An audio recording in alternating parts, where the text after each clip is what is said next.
उठ जा नालायक, सुबह के 8 बजने को है। तुझे एग्जाम नहीं देना क्या?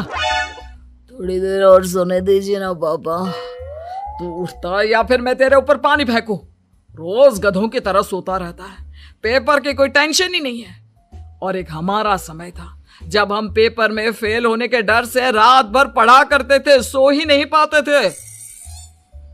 तो क्या अब आप उसका बदला मुझसे लेंगे? मैं 15 मिनट बाद उठ जाऊंगा, आप प्लीज जाइए, मुझे डिस्टर्ब मत कीजिए। इतना कहकर रौनक रजाई ढककर फिर से सो जाता है। तू ऐसा नहीं मानेगा, रुक मैं अभी पानी लेकर आता हूं।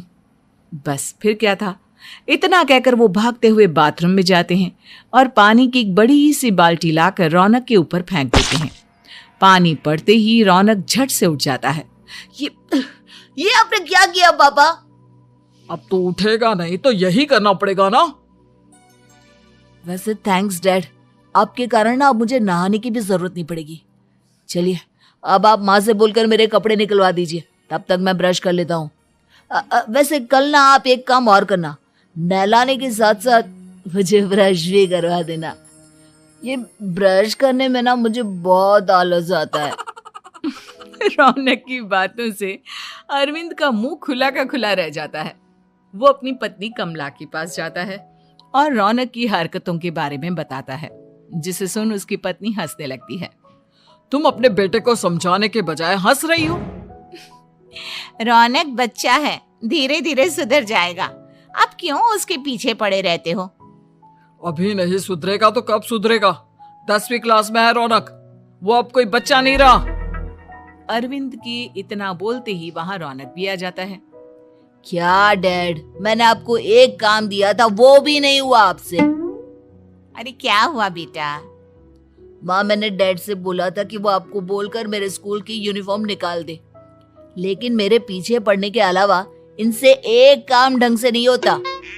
देख रही हो कमला, देख रही हो अपने लाडले को? अरे आप चुप रहिए जी।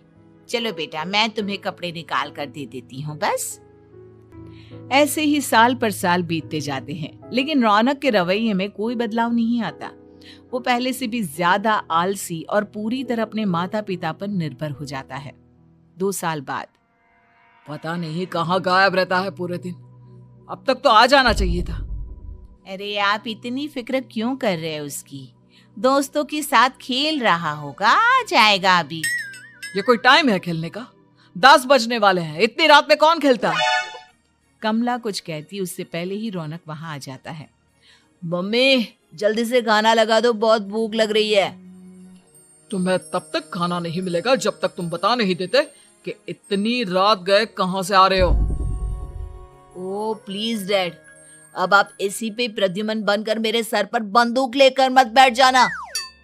अपनी फालतू की बकवास बंद कर और बता कहां से आ रहा है। माँ अब समझाइए ना डैड को। बता देना बेटा, इनको भी तसल्ली हो जाएगी।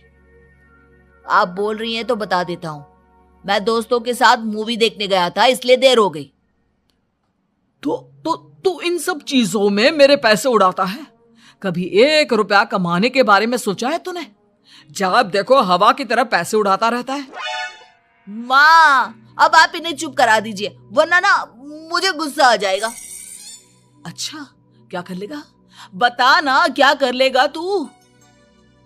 वैसे बात तो ठीक ही है, मैं कर ही क्या सकता हूँ, पैसे तो फिर भी मैं आपसे ही मांगूंगा ना।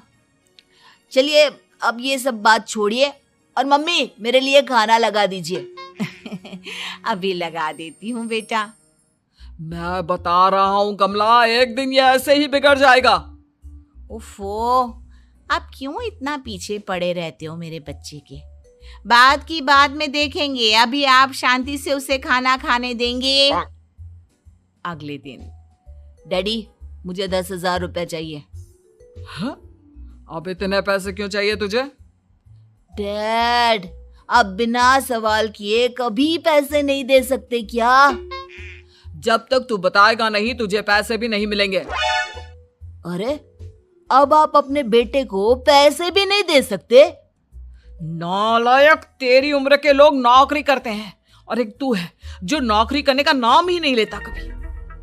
आप लोगों के होते हुए भला मैं नौकरी क्यों करूं? अरे हम कब तक पैसे देंगे तुझे? तुझे भी तो अपने पैरों पर खड़ा होना होगा ना। कौन सा उधार के पैरों पर खड़ा हूं? अपने ही तो पैरों पर खड़ा हूं मैं। इसी तरह रौनक दिन प्रतिदिन लापरवाह होता जाता है।